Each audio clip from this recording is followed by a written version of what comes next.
You're great. And there's a question on the chat about trans. I want to just talk a little bit about that. And I'm not trans, so this is bad always to have an ally talking about LGBTQ. But Nika Allgood and her transgender son Grayson he framed it up, and I put this in the book. It's like being car sick. We all can relate to being car sick and just stuck in a car when and just that motion sickness.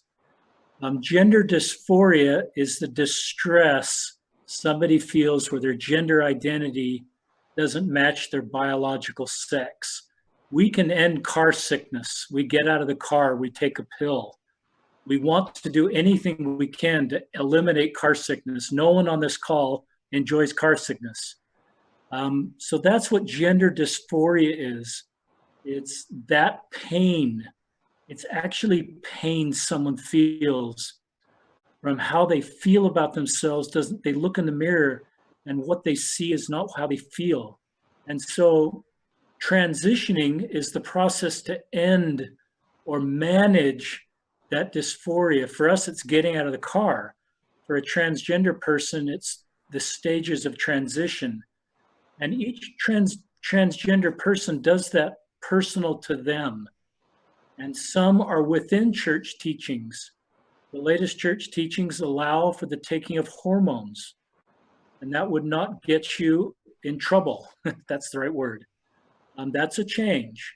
I believe the latest church teachings allow you to decide to go to Relief Society or Elders Quorum, and it's not based on your biological sex. I'm not positive that's true, but I think that's on the website. But don't quote me on that. But there's other elements that may generate church discipline, like medical surgery, top or bottom surgery. And so that's part of the question, was specific about surgery.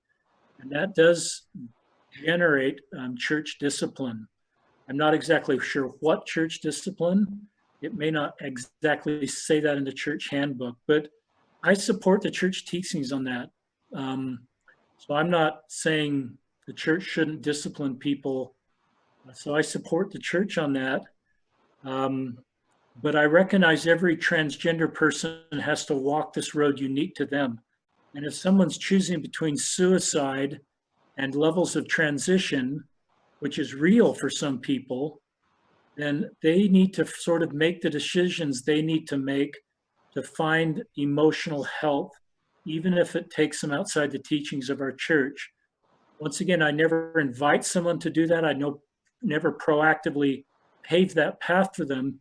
But if I'm their trusted friend, I would be aware that's something that may be their path to be able to be emotionally whole and healthy, and just support them and leave that at the Savior's feet. So